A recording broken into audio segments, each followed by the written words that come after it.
It's 1950s New York. The city is a bustle of post-war development, culture and architecture. The skirts were long and the waists were snatched. Pockets around the city were exploding with life, but there was something sinister happening around town. Law enforcement kept their eyes peeled for a middle-aged man wearing a double-breasted suit, a slob and lightly unmarried. It was a matter of life and death, as whilst the US had just finished fighting wars abroad, they had their very own on home soil. Starting in 1940, for 15 years the city suffered a series of 30 homegrown bomb attacks in some of the city's most iconic spaces. Theatre chairs, toilet bowls and telephones exploded. The search for the city's mad bomber was on. This is the first time that criminal profiling, which is a common practice nowadays, but then a fledgling theory, was used in an active investigation in the US. The mad bomber terrorised New York City for 16 years. Between 1940 and 1956, homemade pipe bombs ranging from 4 to 10 inches were exploding across the city. On the 16th of November 1940, a small brass pipe sat on a window sill at the Consolidated Edison power plant on West 64th in Manhattan. Filled with gunpowder, it sat on a wooden toolbox, wrapped in a note that said, "Con Edison's crooks, this is for you." It was found before it could be detonated, leaving some to believe that it may have been a dud. But almost a year later, in September 1941, a device with a similar ignition was found lying in the street 5 blocks away from the Consolidated Edison HQ. This time there was no note. The police theorised that the culprit may have seen a police officer and dropped the device without setting the fuse off. The first two did not draw a huge amount of attention. In December 1941, the US entered the war, and they received a letter declaring, "I will make no more bombs for the duration of the war. My patriotic feelings have made me decide this. Later, I will bring Con Edison to justice. They will pay for their dastardly deeds. FP." By 1951, the explosions began again. The city was growing nervous and the police department under-resourced, as it seems the tide was about to turn on the city. Nestled in a sand urn at the upmarket oyster bar and restaurant at Grand Central Station, the first of the devices was to detonate. In the following weeks, another went off in a telephone booth in New York's Public Library, and by August, a second attack at Grand Central Station saw another phone booth detonated. Luckily, there were no injuries, but the police didn't take it too seriously, dismissing the event as the work of pranksters. Again, the Consolidation Edison's HQ was targeted, with another phone booth going up in flames and one coming through the mail. In October, the New York Herald Tribune received a disturbing letter. "Bombs will continue until the Consolidated Edison Company is brought to justice for their dastardly acts against me. I have exhausted all other means. I intend with bombs to cause others to cry out for justice for me." The letter pointed towards a further device at the Paramount Theatre in Times Square, which was disabled, and to Pennsylvania Station, where nothing was found. And then by November, a locker exploded, which was with an even more sinister letter. "Have you noticed the bombs in your city? If you are worried, I am sorry. And also if anyone is injured. But I cannot be helped, for justice will be served. I am not well, and for this I will make I will make Con Edison regret their dastardly deeds." And what was behind this insane behaviour? Who were Con Edison, and what did they do to piss off someone this royally? Well, thanks to the early work of Dr. James Brussel, the city was able to use criminal profiling to help catch the criminal. George Metesky was an electrician from the US Marines. Back at his hometown in Connecticut in 1931, he was working on a boiler when it backfired, knocking him to the floor and the fumes filling his lungs, choking him. This incident left him disabled. It gave him pneumonia, which turned into tuberculosis, and he was eligible for 6 months sick pay. But after he lost his job, his appeals for compensation were denied, and all 3 of his appeals were rejected. He was angry, suspecting his co-workers of perjury, and developed a hatred for his company and their attorneys. Hence the bombs and the letters, which continued into 1952, where by December he caused his first injury. The public were becoming aware of the mad bomber being on the loose, and the police asked the newspaper to stop printing the bomber's letters. Through 1953 to 54, bombs exploded at Radio City Music Hall, the Capitol Theatre, again at the Oyster Bar and at the Grand Central Terminal. By 1954, there was a series of explosions in short succession, injuring 3 men at Grand Central. But the potential for destruction really escalated at Bing Crosby's White Christmas performance, where a device stuffed into the cushion of a seat on row 15 exploded. In a 6,200-strong auditorium, the explosion was fairly muffled and the show went on. The 50 people in the immediate area were moved to the back of the theatre, and once the show finished, the police began their search for evidence. Metesky became very adept at melting into society and was kind of cruising under the radar. One of the lawyers referred to him as someone who you could pass as your next-door neighbour. Things were escalating and the hunt for the bomber was on. The prevailing theory through this was that it was a work of a disgruntled Con Ed employee. Thousands of records were reviewed and hundreds of leads followed.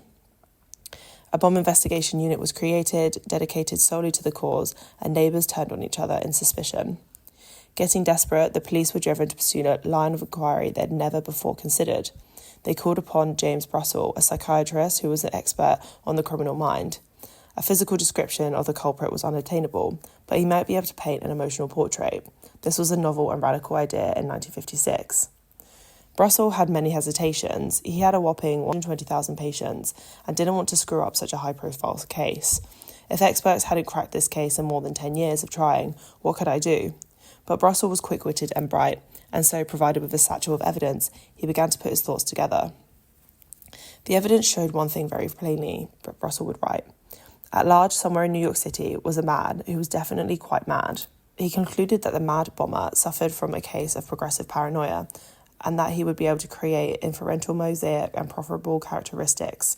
Male, as historically most bombers were male, well-proportioned, of average build, 40 to 50 years old, as paranoia developed slowly, precise, neat and tidy, based on his letters and workmanship of his bombs, an exemplary employee, on time and well-behaved, a Slav, because bombs were favoured in Middle Europe, a Catholic, because most Slavs were Catholic, courteous but not friendly.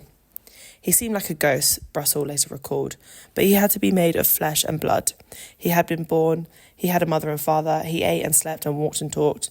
Somewhere people knew him, saw his face, heard his voice. He sat next to people on the subway and buses. He strolled past them on sideways. He rubbed elbows with them in stores. He had a good education, but probably not college. Foreign-born or living in a community of foreign-born due to the formal tone and the old-fashioned phrasing, like dastardly deeds, of the letters. It sounded to Brussel as though they had been written and thought out in a foreign language and then translated into English, with a total lack of American colloquialisms. Based on the rounded letter of the W's of the handwriting, Brussel believed these represented breasts, and then slashing and stuffing of theatre seats. Brussel thought afflicted a sense of persecution caused in the formative stages of his gender development, roughly ages 3 to 6. In his young life, he'd been confronted with shameful knowledge of forbidden sexual desire, most likely an erotic fixation of his mother. For all their derangement, they're capable of acting quite normal until inevitably some aspect of their delusion enters the conversation. He would be a loner with no friends, little interest in women, possibly a virgin, unmarried, perhaps living with an older female relative. Probably lives in Connecticut, as Connecticut has high concentrations of Slavs. And many of the bomber's letters were posted in Westchester City, midway between Connecticut and New York. Could the seat symbolise the pelvic region of the human body, Brussel wondered. In plunging the knife upward into it, had the bomber been symbolically penetrating the woman, or castrating a man, or both? In this act, he gave the expression to a submerged wish to penetrate his mother or castrate his father, therefore rendering his father powerless, or to do both. It fit the picture of a man who was overwhelmingly unreasonable hatred of men in authority, a man who, for at least 16 years, had clung to the belief that they were trying to deprive him of something that was rightfully his. Of what? In his letters, he called it justice, but this was only symbolic. His unconscious knew it really was, the love of his mother. In just one dark afternoon in December, Brussel had shone a light on the culprit who was coming into view. When you catch him, Brussel said, and I have no doubt you will, he'll be wearing a double-breasted suit, and it will be buttoned. Because he treated so many violent criminals, Brussel had an unlisted number, but anyone could reach him by calling the psychiatric hospital where he lived. One night at 1 a.m, his phone rang, and he knew intuitively who it was on the other side. Is this Dr. Brussel, the psychiatrist? Yes, that is him. This is FP speaking. Keep out of this, or you'll be sorry. At midnight, January 21st, 1957, George stood on the doorstep of a sagging 3-story house, wearing gold-rimmed eyeglasses and burgundy pyjamas under a bathrobe. He was a thick, middle-aged man of Lithuanian heritage, unmarried, sharing a house with 3 older sisters, and described by his neighbours as having many petty disputes. When handed a notebook, George proceeded to write in the same flourishing handwriting as FP. And the moment of truth, he was invited to get dressed, and sure enough, Metesky stepped from his bedroom wearing a sensible brown rubber-soled shoes, a red dotted necktie, brown cardigan sweater, and double-breasted blue suit. Russell's prediction was on point in so many ways. His charisma and confidence paved himself a superhighway, and by 1970s, he was the founding father of the field of profiling.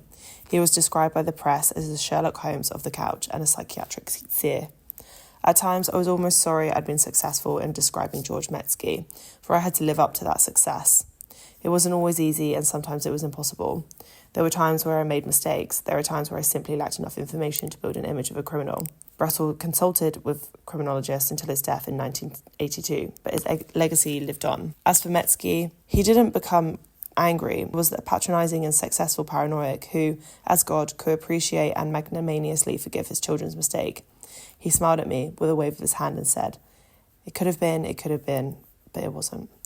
Then he bowed graciously and left the room. And that's it for today's episode. I very much hope you enjoyed it as much as I did. But that is enough from me today. As always, give us a like if you liked it and subscribe, and I will see you next time.